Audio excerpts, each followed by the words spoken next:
So welcome everybody to this BJSS webinar, Imposter Syndrome, as part of Leeds Digital Festival. For those of you who don't know BJSR, we are a technology consultancy who work collaboratively with our customers, helping them to deliver complex technology solutions used by millions of people every day.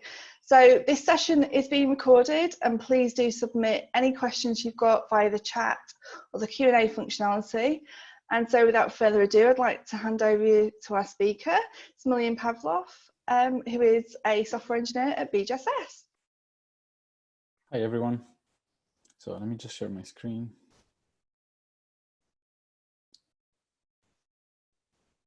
Okay, so my name is Smilyan. Probably a lot of you know me. So the reason why I want to talk about imposter syndrome is because I've experienced it myself for a very long time, and I actually didn't know about it, that it was a thing.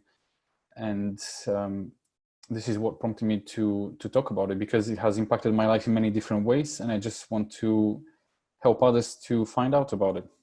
So I'll start by sharing my experience first, and then we're going to look at the common mental models of imposter syndrome to recognize if you've ever experienced it and how you can deal with it. So once upon a time, I was at university and I did graphic design. So it had nothing to do with what I'm doing now as a software engineer at BJSS. And if you know anything about graphic designers, you would know that a portfolio is everything to them. So when I graduated university, the first thing I spent time doing was preparing my portfolio. So for 2 months after I graduated, I prepared my physical portfolio, so printing everything, creating the folder, building a website, creating a gallery with my projects, creating a CV. And then I started applying for jobs. So for the next month and a half or 2 months, I applied for over 40 places. And admittedly, I didn't know very well how to apply for jobs at the time, because I contacted companies that I wanted to work for. I applied for jobs. The result was that at the end of those 2 months, I applied to about 40 places. And no one replied, not a single person, not a single company. They didn't even tell me you're not good enough. They didn't tell me we have enough staff, we have better candidates. They didn't say anything. And that led me to a bit of a depression, or to feeling bad about myself, because I was a 20-year-old someone that was healthy, had just graduated, and they couldn't find a degree, they couldn't find a job with the degree that they have. At the time, I was also looking at the university careers board, and I found a job that was very strange. It was for a web designer. It was strange because at the university at the time, there was no course for computer science at the university I was in. And while I was doing my degree, I built websites on the side. So I thought I would try to apply for that job. 2 days later, I found myself at the interview in my future employer's dining room. Turns out it was a startup with about 3 people in it. They gave me a task to check whether I'm going to be a good fit. And they asked me to design a new page from their online software. So I spent the next 2 days designing all sorts of variations for that task. The reason is that even though I was a graphic designer, I studied mainly print and branding. And even though I build websites, it's completely different to design for a software. So at the end of those 2 days, I had 3 different variations that I was ready to send to them. But they sent me an email saying, oh, sorry, we missed some of the requirements. So I said, that's okay. I spent another 2 days modifying my original designs, and I sent them. Eventually, they really liked me and they took me on board. What followed were the 3 most intense years of my life. So the first year, I worked on average 10, 12 hours because I felt that when no one else gave me a chance, these guys thought that I could do something, and I wanted to prove myself. And I had a lot to learn as well. So I was spending all my weekends. I didn't go home for Christmas. I was working all the time. The other thing was that because it was a very small company, it had a design-led process, which meant that when there's a new requirement from the client, the designer would go in, talk to the client, understand the requirement, make some designs, iterate through them, and then when that's ready, he would send it on to the developers. Now, the other two developers were waiting on me to give them the work that they needed to complete. So that put a lot of pressure on me as someone that has just graduated to perform on an industry level. Moreover, they didn't have enough money in the beginning to hire more people. So I had to pick up the work for what nowadays is called a front-end developer. So I needed to learn to program. And I did that also in my spare time. That meant that as soon as I finished work, I would go home and I would continue essentially working or learning. I would find myself many evenings, I would be on the couch, on my laptop. I would work until I fall asleep. I would wake up in the exact same position on the couch, and I would just continue working. And this is literally a blur for me the first 3 years. It was really intense, but I learned so much, and I'm really grateful for the opportunity. I stayed in the company for a lot longer. And after 5 years, it grew, it did really well. There was over 50 clients. The team grew to over 35 people. And it was an amazing place. But because I had been there from the start and I knew the whole product and how the company works, I started to get more repetitive tasks, so support work and doing things that other people didn't necessarily know how to work. And they didn't challenge me in the same way that those first 3 years challenged me. So I started to ask myself the question of, is it time to move? So I looked on LinkedIn and I spoke to a recruiter, and they showed me a job advert, a job description for a job that I felt is a little bit out of my skill set, but I said, why not? I don't think it's gonna happen, but I'm just gonna send my CV. So I sent my CV, and in fact, I actually forgot that I sent it. 2 days later, the recruiter replied and said, the company really likes you and they want to invite you for an interview. I was absolutely shocked. I couldn't believe it. I totally did not expect that. So as soon as I closed the call though, I realized I was scared. I was absolutely terrified because I realized that the company had really high standards. They had solid processes and great expertise in all the people that work for them. And if you know anything about working in a startup, you realize that processes are not a priority, delivery is. So things can be a bit chaotic, and I didn't know how to work in that kind of environment. Also, I had never done a technical interview.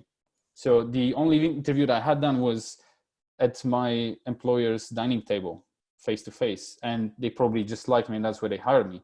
Whereas now I was going to go at a full-blown technical interview where they would examine every single technical knowledge that I would present to them. Moreover, I didn't have a degree, anything to do with computer science. I was a graphic designer. What was I doing trying to pretend to be a software engineer? And because I didn't have the degree, I didn't know the technical jargon. So I didn't know common patterns. I didn't know algorithms. I didn't know how things are coded. I could do the work, but I didn't know how to name things. So I was absolutely terrified for that interview. And I actually took time off of work and I spent 1 week preparing for it. I read every single resource I could find online on example interview questions. I would go through the questions and I would read the answers. Every single thing that I thought I doubted my knowledge on, I would note it and I would go and research it even more in depth. By the end of that week, I felt like I knew even less than I did at the beginning. It's because I realized that there was a sea of information, an ocean even, and I just knew one drop of it. Nevertheless, the day of the interview arrived, so I took a train from Sheffield to Leeds, and I arrived at the interview naturally half an hour early. So I found myself sitting at the reception, having a lot of time on my hands to think how unprepared I am for the interview. Eventually, Alistair, who was the head of the development teams, came and brought me into a room to interview me. And he helped me relax because it was a very casual chat. I think he was gauging my social skills and my communication and how I would fit in other teams. And after the interview with him, a developer came in the room. He took me to another place, gave me my paper-based test and said I have 1 hour to complete it, and left the room. Now, if you think I had time to Google things, you're wrong, because There were so many questions and I was so stressed. I was reading questions, rereading questions, noting down answers, deleting them, going back, writing answers, going through all the questions. And by the time I know it, the 1 hour expired and the guy was back in the room. He sat next to me and we went through every single question. He wanted to understand, why did you do it this way? Why did you choose this answer? How would you do it differently if you had to do it differently? I was so stressed. I could feel that every single answer I give is just proving how much I don't know. After that half an hour, that was not it. Another developer came into the room. The two of them sat on a table, gave me a marker and put me next to the whiteboard. They started asking me questions. Can you give us an example of object-oriented programming? Can you give us an example of JavaScript prototype inheritance? Can you give us an example of this? Can you give us another example? What happens if you change the first example? In that whole time, I was trying to see any indication on their faces that I was doing remotely okay. I didn't want to know I'm doing great. I just wanted to know that something I'm saying is right, but they were stone cold. They didn't give any indication whatsoever. And by the time the interview finished, I was exhausted. I felt like I ran a whole marathon. So I just wanted to leave the room. I left, I thanked them, I left, and I went back on the train to Sheffield. In that 1 hour that I had on the train to Sheffield, I thought of every single answer that I could have given better, how I could have answered more correctly. And when I arrived in Sheffield, I was convinced that if my current employer was at that interview, they would have fired me. I went back home and I told my girlfriend how I'd done and how I thought that I did well. And I was absolutely, I was so sad that it's so bad. And she was like, what are you talking about? You know your stuff. I'm sure you did well. I was like, you were not in the interview. You don't know how bad I did. So anyway, before the day was even over, the recruiter called me and said they loved you. I was honestly shocked. I couldn't believe it. I was like, were these people even in the room with me? And as soon as the conversation ended, I realized that now I had to work with them every single day like that.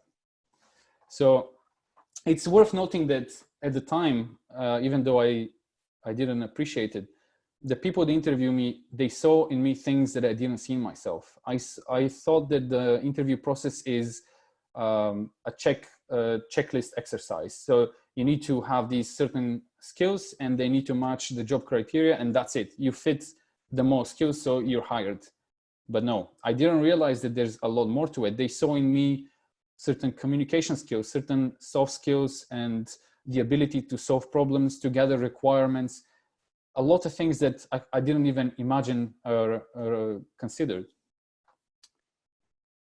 So the question is, have you ever felt like this?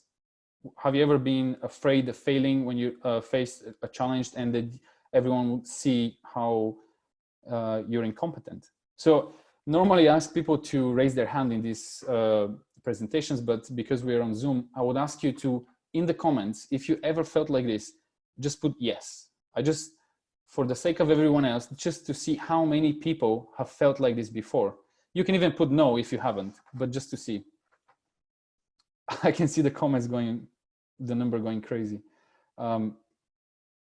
So until that point, I actually didn't know that imposter syndrome was a thing. And later on, when I found out, as soon as I read the description, I knew I had experienced that before. And I don't really like the word syndrome because it sounds like something that happens to you that you don't have any control over. But it's actually an experience. It's an experience that we have of life and how we go through what we face. So what is it? It's essentially when you have a fear of something combined with a lack of confidence, and we're going to look in that in more detail. But the important thing to realize is that it's very normal. And in fact, most people experience it in one form or another in different parts of their life. So I know this slide is very busy, but we're going to go through it. It's basically the cycle that I imagine an imposter or someone that sees themselves as an imposter goes through when they face a new challenge and how they deal with it.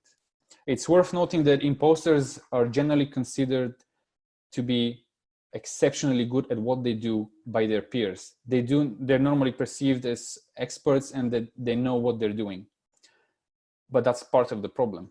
So because imposters want to do well and they want to be productive all the time, they have to face new challenges to grow. So as soon as they, or I should say we, feel comfortable in a situation, we almost feel guilty that we're not doing the next thing that is going to improve our skills to make us better, and we are wasting our time. So we imagine of a challenge to do next. We imagine a challenge somewhere in the future that excites us because we do love what we do. So we imagine this challenge in the future and it's exciting. But as the challenge draws near, as the time passes and it approaches, we start to ask ourselves, am I ready to this? We start to feel afraid, because it's normal when there's something out of your comfort zone to feel uncomfortable with it. Normally though, when that happens, we subconsciously look back into our previous experiences to see if we've done anything similar before to give us an indication that we can actually handle this. The problem is that when we look back as people that see themselves as imposters, we see things that we've achieved that I'm not sure if that's actually a success. Yeah, I was a bit lucky there. And essentially, some of them we consider failure, some of them are questionable, and we don't have enough evidence in our past to suggest that we can actually deal with this. So we go to the next step. We turn around to our families and our friends, and we start to ask them and to tell them, look, I actually don't feel ready to do this. I feel very uncomfortable. I actually don't think I can handle it. I just want to quit. And they turn around and tell you, what are you talking about? You've done so many things in your life that suggest that you can do this. And then that creates a disparity, because their view of you is completely different to the reality that you have and the view you have of yourself. So now that adds even more pressure on you, because you need to prove even to them, to the closest people to you, that you know what you're doing. Because otherwise they might realize that you have no idea what you're doing and that you're winging it. So now you have two options. The first option is, which happens very often, to start working overtime, to work 8-10 hours to prepare for that thing that you're trying to tackle, so that you just feel remotely ready. If you're trying to run a marathon, you start running even more. If you're preparing for an interview, as I did, you start to study for it as an exam. The other option is, because you know how much energy you need to invest in order to feel remotely prepared, you procrastinate, because you're just not motivated to spend that energy. You know it's going to be very difficult. It also gives you an excuse that when you try to do what you're trying to do, if you fail, well, the excuse is that you didn't have enough time to prepare, so that's why you failed. But eventually, as it gets closer, you panic and you start again spending a lot of time to prepare, because you're afraid. So the funny thing with this is that normally imposters do very well in what they set themselves to do, at least according to others, not according to themselves. Because with imposters, the standards of what means to succeed at something is so high that, well, no matter how well they do, they consider it to be a failure, even though in everyone else's eyes, it looks absolutely exceptional. So as soon as they complete the challenge that they set themselves, they add it to the list of things that didn't go that well, or is uncertain, or actually are complete failures. So the main difference between someone that sees themselves as an imposter and someone that is confident about their abilities and their competence is in those two steps in that process. So we all set challenges to ourselves because we want to progress, and we all feel uncomfortable and doubt ourselves whether we can achieve something that is out of our comfort zone, and that's completely normal. Every human does that. The problem comes that an imposter, looking back at their previous experience for validation, they see a lot of failures or doubtful experiences, where someone with confidence has a much more objective view and realizes that, you know what, I have some transferable skills from this and this experience. I have done this. I can actually potentially do all right here. They also see failure in a completely different way. An imposter sees failure as the worst thing that could potentially happen, whereas someone with confidence sees a failure as part of the process. It's just a necessary step. You need to fail multiple times before you can improve and eventually reach your goal. So it's worth noting that the imposter experience is not the same for everyone, and it's not the same intensity. The example I gave you in the beginning is how I've experienced it in probably the most intense way, but it can be very mild, and we're going to go through some of the characteristics that define the imposter experience, but you don't have to have experienced all of them to have experienced imposter syndrome. So the first one is very, very common, and it's setting excessively high standards. And by excessively high standards, I mean wanting to achieve 100% results 100% of the time. If you are a runner, expecting every run that you do to be better than the previous one, to constantly be growing. And that's called perfectionism. And in our society nowadays, it's almost a good thing to want to be a perfectionist. The problem with that is that we live in an imperfect world, and it's pretty much setting yourself up to failure. The second thing is focusing only on what went wrong. Because imposters are generally very good at what they do, if they achieve 90% of what they set themselves to do, they don't consider that as a big deal because they already know they can do a lot of it. They focus only on the last 10% that they didn't manage to achieve, and that occupies their full attention, and they become unhappy. And I've experienced this. I experience this pretty much every week of my life because of the standards that I set myself. The other way imposters see work is that if they have to work very hard to be good at something, it means that they're not good or smart enough to do it, because no one else has to work that hard. No one else has to work overtime, stay after work to learn new things in order to progress. And they realize that that's unsustainable. It means it's a matter of time for them to fail. So that's another reason to see themselves as incompetent. Imposters can sometimes believe that it only counts if you can do it on your own. And that's very obvious when there's sharing of ideas or exchanging ideas, or when asking for help. You can see this when working in a team. When there's a problem, an imposter would very often sit on their own and work very hard for a very long amount of time without asking for any help, because as soon as they ask for any help, that means it's a failure. It's not their own success, so it doesn't count. So they avoid asking for help. But obviously that draws the whole team down. The other one is a fear of showing inexperience, or lacking knowledge. It's, for example, when you're trying to learn every single thing about a given subject so that you know the answer to any question anyone can ask you. Because if you are not able to answer a single question, that means that you're incompetent. You don't know enough. You're just pretending to be. And one that I'm probably the most guilty of is the inability to enjoy downtime or non-achievement activities. And I touched on this earlier when I said that as imposters, we can sometimes feel guilty when we're not doing something productive, because we aim for that peak productivity. We want to have the perfect amount of sleep, to eat the right things, to exercise every day, to do the amount of work and do great work at work, and maybe even do work outside of work. We try to hit this peak performance, and sometimes maybe we can hit it for a day, we can do it for a week, but eventually we burn out and we drop. And then we start judging ourselves, thinking, I didn't work hard enough. I need to streamline my life even more. I need to cut out on the unessential activities to hit that peak performance.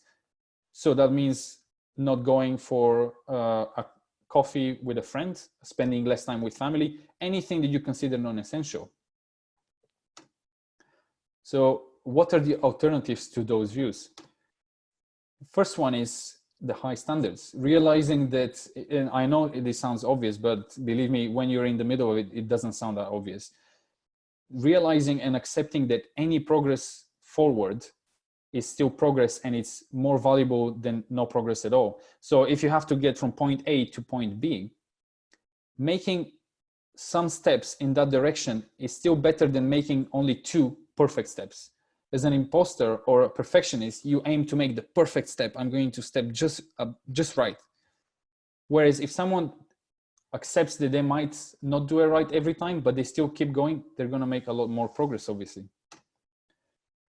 And for me, this is an absolute logical fallacy, thinking that hard work means that you're incompetent. Hard work is not a given. Not everyone can work hard because it requires determination, it requires discipline, it requires to compromise with important things, to be able to communicate with other people, to help you to progress. So if anything, hard work just validates that you have a lot of skills that no one else does or few other people do. The whole is greater than the sum of its parts. And this is basically to say that in a team, we're much stronger, because on your own, you would take a lot longer to reach multiple perspectives. Everyone in a team brings obviously different weaknesses and strengths and different perspectives. So we see problems much quicker, we fail much quicker, and then we progress faster.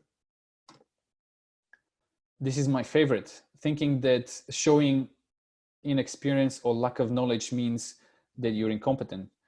And that's essentially showing vulnerability. And vulnerability is critical for us to connect to other humans.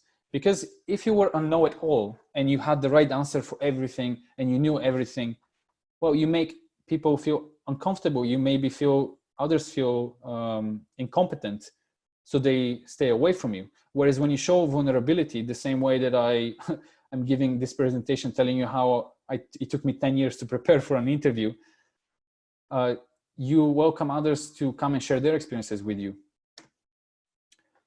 The other one is that every single minute you spend must be productive. In fact, downtime or resting has been proven scientifically to increase your productivity and creativity.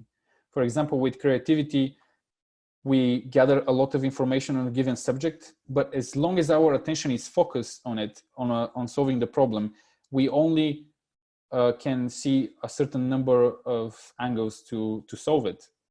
When we relax our brain, it starts to work on the background subconsciously to connect all the data that we have in new ways that we couldn't even imagine, and we find new solutions to the problem. And similar in productivity, if we are constantly working very hard, we eventually burn out and we lose motivation to, again, continue working hard. And you can see that our society has realized that, because nowadays we work a lot less hours than on average people used to work 100 years ago. And in countries like Sweden, they're thinking of reducing the working week to 4 working days. And some companies there already do it because they've realized that their employees are a lot more motivated, and because they can concentrate for a shorter period of time, do the work they need to do, and then spend more time with their family. So the next question is, how do you see your success? This is your achievements. This is how you see them. If you look back at your life to see, and you list every single thing you've achieved that you consider an achievement, I bet that you see them in similar way to this, because you think of them that, oh, this is average. I mean, most people have done more than this. I'm pretty sure that actually I know at least 10 people that have done better than me. What you need to ask yourself is, if someone came to you and listed those same achievements as if someone else did them, how would you see them then? I bet it would be something like this. I just like that guy looking at your achievements. So this is a very good litmus test to, when you're about to evaluate something that you've done, to see whether it should be considered a success or not. Think about it as if someone else did it, because generally we are a lot more judgmental and harsh on our own actions than we are on others', especially when it comes to successful experiences. So who does imposter syndrome affect? So it affects absolutely everyone in one form or another. It doesn't have to be 100% of the time. It can be just in certain areas of your life, just in certain moments, maybe just for a day. It doesn't matter, but it has an impact on all of us. However, it's more common with women and with minority communities because they feel like they need to do a lot more in order to be considered equal as everyone else. And it's also very common in highly competitive environments like academia or even the IT industry, where there's a high levels of scrutiny. In IT, for example, you have pull requests where people comment on every single line of the code that you've done and review it. You have daily tasks, you have sprints, you have monthly goals, you have yearly goals. Every single thing you do is scrutinized. So it can really strengthen this feeling of being an imposter. You've also surrounded by incredibly smart people in all those environments that know a lot. But what we need to realize is that each of us knows a lot about a very small portion of information or an area of the world.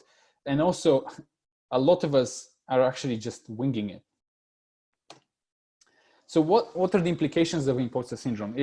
It sounds like something that's happening to you, then it's invisible, but it actually has real life implications. And this is one of the reasons why I decided to do this talk in the first place. One of the implications it can be on relationships, especially when you're feeling very vulnerable, when you're trying to tackle something very difficult that is out of your comfort zone, that makes you uncomfortable, and you go and open up to your friends or family, and they just disregard it because they see no foundation on you saying those things. So that suddenly creates disparity between you and the closest people to you, and now you lose the support network in this very important moment. The other problem is it takes a lot longer for you to take opportunities. So that slows your career growth, maybe even your family's development, because you just are afraid of being exposed if you take those risks, those new responsibilities. It's like sitting in a room when someone asks, who wants to do this other task? They're essentially asking, do you want to do it because you have the best skills, you're the best suited to achieve that task, but you're afraid to say yes. You're afraid to take the responsibility because you think that you are very likely to fail. And then everyone else that are looking at that are going to realize that you don't know what you're doing. It also has real implications on mental health, and those listed there: anxiety, obsessive compulsive disorder, and not the popular kind where you sit and arrange things neatly. Obsessive compulsive disorder is actually a very difficult and very horrible condition. Stress, depression, the inability to sleep because you still sit there and think about all the problems and how you're going to fail and how difficult they will be. These are all things that have impacted me in one way or another, and they can impact anyone that experiences imposter syndrome. A more subtle one, but very important, is that going through imposter syndrome, it can rob you from the enjoyment and gratitude of achieving something. So for example, last year, I spent 6 months preparing every single day for a cycling race. It was 6 months of my life. And I only managed to achieve 50% of what I set out to achieve. After I finished, I considered it a complete failure. And for the next 6 months afterwards, I didn't want to even think about it. I didn't want to talk about it. I didn't want to even look at bicycles, which were my life before then. And it was a shame because through that experience, first of all, I learned a lot. I met amazing people and I saw a lot of beautiful places, but they were all tainted just because I considered the whole thing a failure. So what is the solutions? How can you deal with imposter syndrome? The first thing is something that you've already done by attending this presentation, is to be aware of it. It took me years of living with it before I even know that it existed. But now that I know about it, I feel a lot more confidence and understanding of what's happening. Because when you don't know about something, especially something like imposter syndrome that is invisible, it just happens to you, it's an experience. If you don't name it, you can't see it. As soon as you name it, you have a reference point and it helps you to deal with it and to address it. The second one is to realize that you're not alone. That is a very common experience for all of us as humans. And because of that, you should talk about it with others. But I think it's as imposters, we can sometimes disregard others' words about how competent we are. And for example, when someone comes back and tells you, let's say after a talk that you've done, that you did amazing, that they really liked it, and you say, oh, it was not a big deal.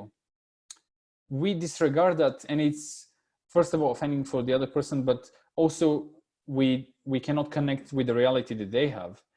So I think it's even more important to listen to others talking about their experiences and recognizing in their experiences how they're common with ours, because then we feel less alone. The worst you want to do is to feel like you're alone in a room, no one else feels the same way, no one understands you, and that makes it even more difficult.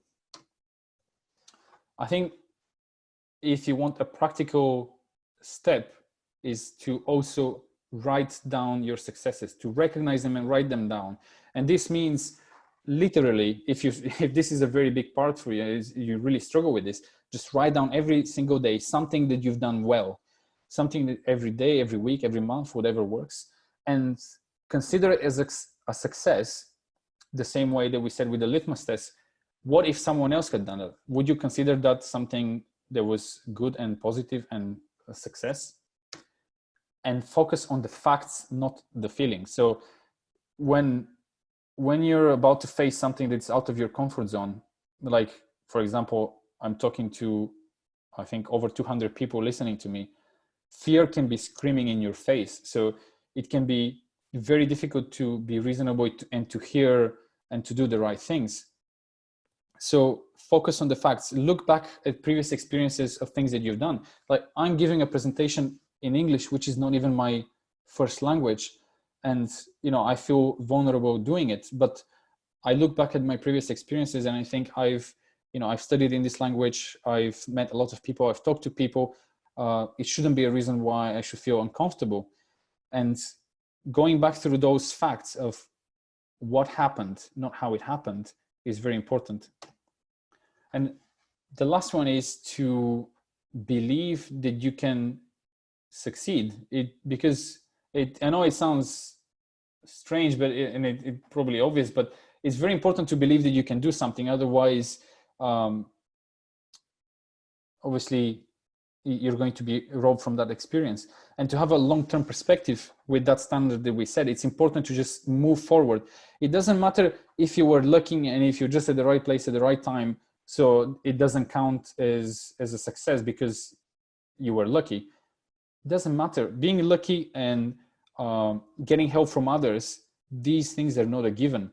So it's almost a responsibility to take them on board, use them as a resource to move forward as much as you can. And then when you progress and you're ahead, to turn around and to help the people that are in your situation that you were in before.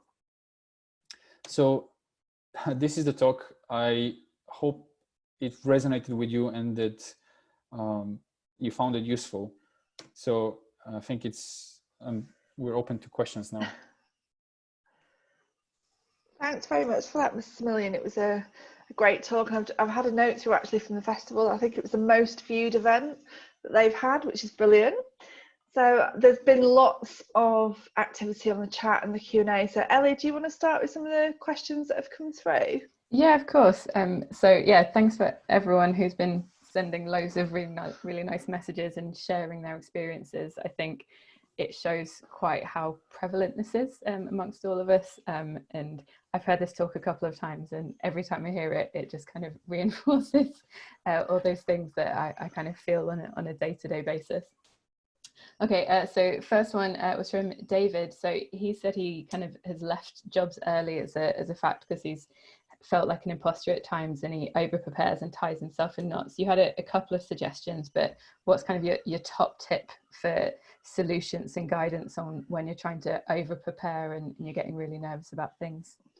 You know what, I am very guilty of this, even though I'm saying to do it differently. Even this talk, I've given it 4 times, and I think in total I've practiced it over 30 times just because I'm just so nervous and I want to be prepared. But you know, I'm still trying to overcome it. So I don't think it's an on and off switch. It's something that you kind of, with anything like that, you try to progressively improve and to handle it. So I think it's very important to recognize the successes, because part of the reason why you're preparing so much is because you feel like if something goes wrong, that taints your reputation, and then you suddenly not the right person for the job. So it's very important to, first of all, to accept that failure is part of it. You know, like if we have a technical problem now in this talk, that doesn't mean that I'm not prepared or that you guys have done something wrong. It means that it's just part of the experience.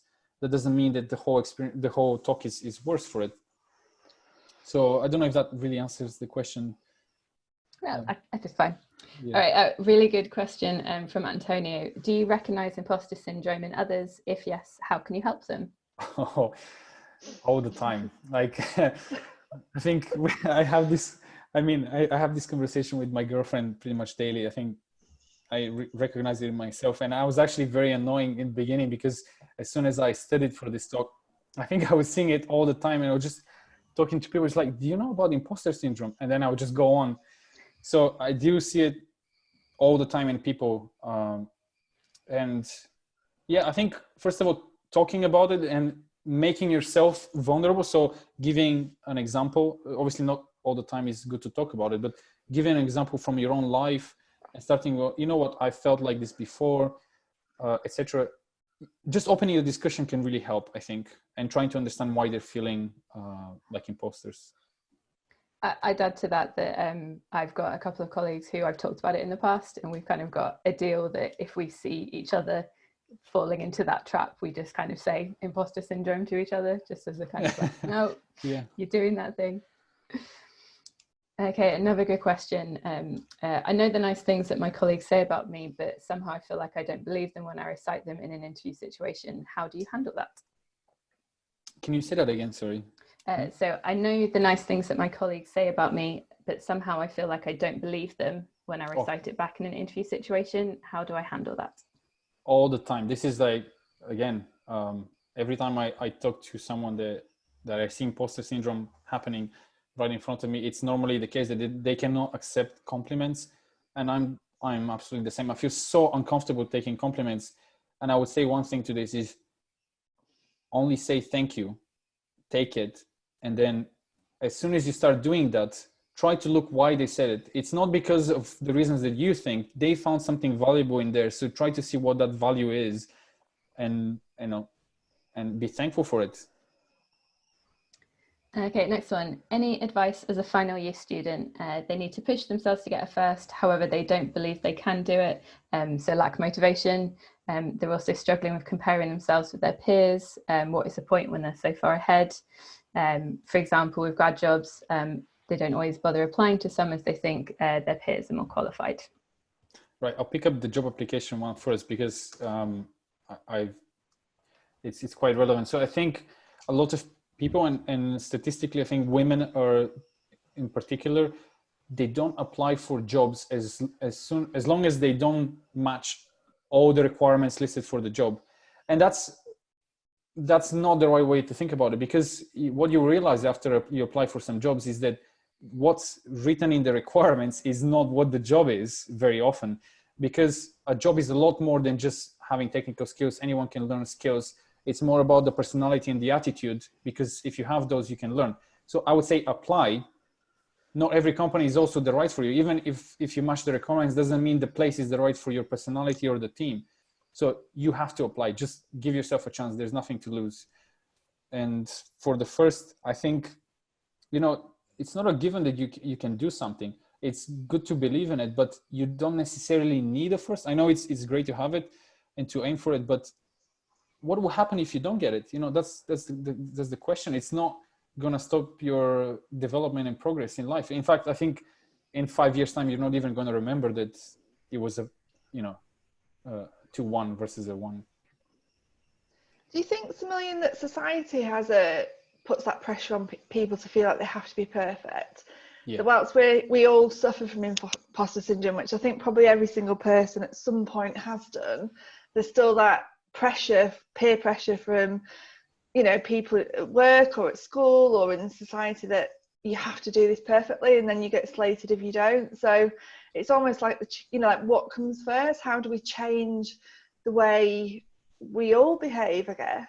I mean, do you have any views on that? Yeah, so like, so the reason, the way I prepared for this talk was I read a book on imposter syndrome. And when you dig into the details, imposter syndrome is directly tied to our beliefs about ourselves and life. And you form beliefs through the language that you grew up with, you know, how your parents talk to you, how you talk to yourself about, you know, when you achieve something, when you fail at something. So it's definitely societal, but it's also human. So I feel like as soon as you say something like that, you start to add pressure on other people as an excuse, or on your parents, which, you know, they got it wrong. The reality is very likely for it to happen anyway, regardless of where you are brought up, or regardless of society. So I think it's, first of all, recognizing it and starting to deal with it. I don't think there's a bulletproof way of avoiding it and just changing society. Does that make sense? Yeah. Okay, another good one. Do you have any practical tips to improve confidence when learning something new? So if I was to say about this presentation, for example, because it's ironic, but I've experienced so much imposter syndrome trying to prepare and do this presentation. I think Eleanor knows. So I think it's exposing yourself in degrees to the outside world and to other people, so people that are willing to listen. So I would present this first of all to myself out loud, which is very difficult, and then to other people. Is, if you've heard the presentation on public speaking earlier today, is the same with anything else. You know, if you prepare for an interview, talk to other people that have done interviews. If you are doing an exam, talk to other people, not necessarily your immediate peers that you see as competition, but, you know, people that have already been through it ahead of you. Almost, this is a very good point. Find a mentor, because someone that's ahead of the game, that's 10 years, 20 years, 30 years in front of you and has been through these experiences, he can guide you and help you focus on what actually makes impact long-term and what you should just not stress as much on. And they can help you build up that confidence. Okay, any recommendations for taking the pressure off yourself to fill all your free time with something? So you said it's important to kind of make the most of our free time, and we don't have to be productive 24/7. Have you got any tips for how you take that pressure off yourself? Yeah, I think so. For myself, I always add pressure by setting goals and measuring all my progress to reach that goal. So when I, for example, that cycling race that I mentioned, every single time I would go cycling, I would measure my speed, whatever power output, and it almost became a game. And every time I would not match the previous time, I would feel bad about it. Whereas now, I just go out to ride my bike because I enjoy it. So I've removed the element of measurement, of aiming to something. You know, play the piano, read a book. Don't count how many books you've read that year. Just read a book because you want to read a book, or whatever is a relevant example. I don't know in that case. Okay. Don't use Strava, someone said. Yeah, turn off Strava. Don't record your ride. I know it didn't happen if you didn't, but. How do you, sorry, click answer live. How do you handle someone telling you you're not good enough, and that feeds into your insecurities? Someone tells you that you're not good enough. Yeah. I would say those people shouldn't be around you, because it's, you know, you need to be obviously surrounding yourself with people that believe you can do something and they can support you. I mean, there's no shortcut. You can't, you know, if you're sabotaging yourself and there's people throwing coals into the oven, you know, to bring the fire up, then there's no way around that. You just, I don't think you should have people like that around you if you can. I'd echo that. Just speak to someone you trust. Yeah. Like, and get their honest feedback. Yeah, did that person are they really in a position to give that feedback? Yeah. If you don't need that negativity, just stay away from it. I probably wouldn't be as polite as that, but I agree with what you both said. I mean, I know it's difficult because people are in different situations. You know, you don't necessarily have always access to people that can support you, but, you know, one of the most important things is, in order to feel good about yourself and to progress, is to be surrounded by the right people. So having people that tell you these things, that you just try to move away from them. Oh, this is a really good question. I like this one. Any tips on celebrating your successes without feeling like you are bragging? I have not mastered that one yet. Really, I honestly generally really struggle with accepting compliments and recognizing my successes. It takes me months to look back at something and say, you know what, that was good. So I actually don't know. I'm still trying to find a way. Yeah, I think you said it earlier, by just having default of saying thank you when someone gives you a compliment. I think it was something I took away from this first talk, was that my default reaction for my entire life has been, when someone's given me a compliment, has been to try and dismiss it and go, oh, it's nothing. Whereas now I try and say thank you. And I think that's been an important step for me. And it's quite a simple thing to do that I think is making a difference. Yeah, I think it's almost like you respect the person that came to compliment you, and even yourself. Say thank you, even if you don't believe it initially. But I think it leaves a positive, lasting memory, if you wish. Yeah. Okay. Sometimes I struggle to get my opinion or what I want to say across clearly, which puts me off voicing my opinion or asking questions in case people think I don't understand what I'm talking about. Do you have any suggestions for how to deal with that? So normally when I want to ask someone a question, the first thing I think is their time is valuable. And if I don't know what question I'm asking, then I'm not ready to ask the question. So I normally spend more time to narrow down to exactly what I don't understand, and to ask that. It's very difficult. I mean, this comes down to communication, and I think you need to spend more time to understand the question, or instead of going to someone asking a question, ask them to explain the thing again, so that you can figure out where your gaps in understanding are, I guess. I'd also add to that you shouldn't necessarily feel like a burden. So it's kind of, you're helping them in the long run as well. If they help you understand something, then that means you can take it off of them. So you shouldn't be feeling like you're irritating someone asking them a question, because in the long run, it's going to be better for you as a person and for that person, because it means they're not the crux of this knowledge that has it all in their head. Yeah, and I think this comes back to having the right people around, and a team culture or company culture, depending on what this specific question is about. But if you ask the right people, they will be understanding, because someone that knows that knowledge it's not just there. They will know that it's sometimes difficult. So I think they'll be appreciative. Here's another one. So how do you handle it when you often feel unaccomplished and are not trying hard enough? At times, I doubt if I'm truly being an imposter or if I'm actually just not good enough. I fear wondering if being an imposter is simply an excuse for me to feel that maybe perhaps I'm capable. So this reminds me of another question that is very similar to, how do you know you're actually not an imposter versus you actually have imposter syndrome? And I think if you're asking yourself that question, it generally means that you're probably experiencing imposter syndrome, because people that realize the complexity of something and why it's so difficult and how little they know as part of it, they have been doing it long enough to appreciate it, and they realize how little they know of it.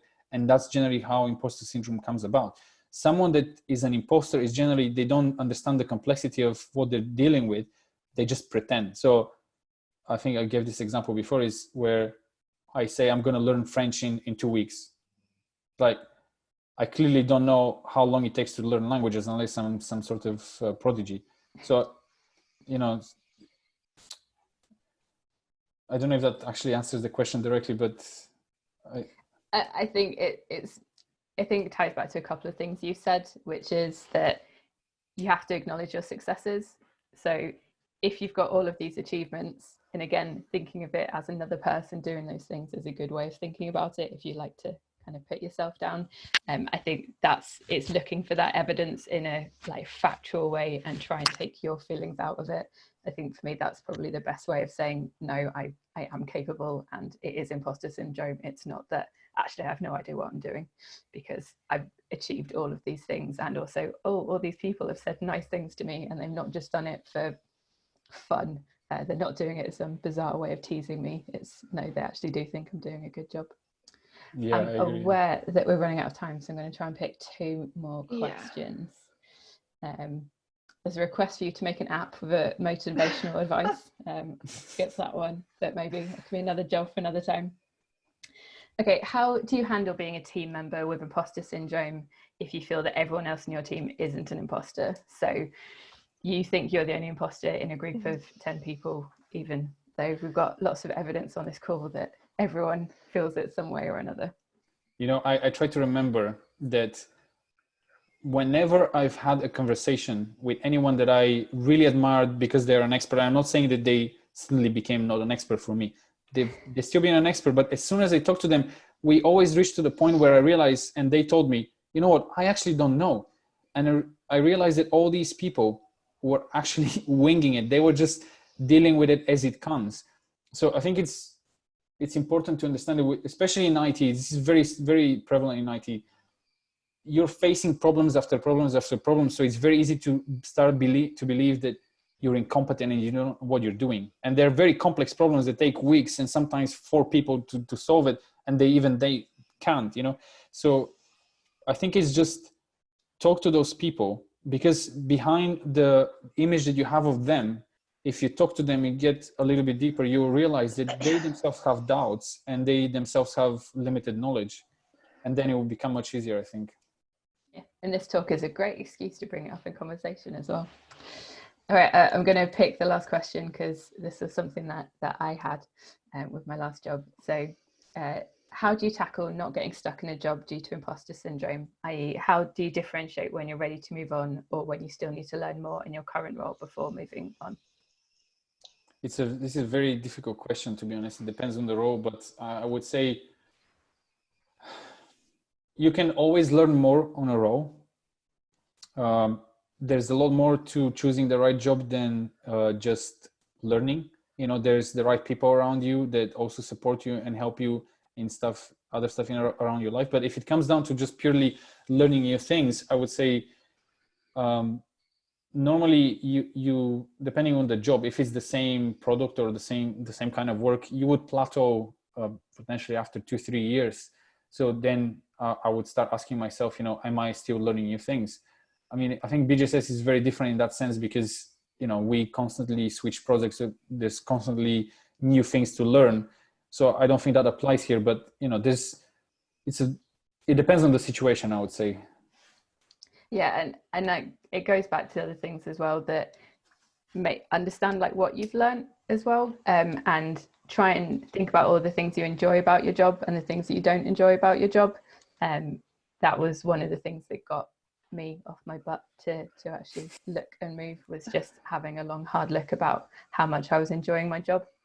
Actually, a mentor really helps again here. A mentor, because they know they will give you a path of progression. So you don't want to be learning random things for the sake of it. You know, that can be good, but it will be better if you have an idea of how you want to grow. So if you have a mentor, they can really help you narrow that down because they've already been there, or to direct you at least. Okay, I think we've overrun, so I'm going to stop there. But I think there's going to be a blog post afterwards. Yeah, so we can maybe get some more questions answered in that. For definite, and there's hundreds of hundreds of comments and questions in the chat function. So we will be following up after this. And I think I just want to sort of say what Kat said, that at the end of the day, we're all human, and we need to remember that. And nobody's perfect. We all make mistakes. And I think one thing that Stuart Bullock, who's the MD of BGSS, and he was my line manager at one point, because I used to worry about everything. It's like at the end of the day, you know, we're just doing a job. We're not, until we're saving lives, till we're at that point, nothing's the end of the world, you know what I mean? And I think that's what we all have to just keep going back to. But I've really enjoyed this talk, Smilyan, and I think it's definitely been a success with people. So I think there's something that we should maybe continue with. So maybe we have a conversation after this, but I hope everyone enjoys the rest of the festival. We've got another 5 events to do, so do check us out on bjss.com/Leeds. And yeah, everyone stay safe, and thanks very much, Ellie and Smilyan. Thank you too. Take Thank care. you both. Thank you a lot. Take care. Thank you, Bye-bye. everyone.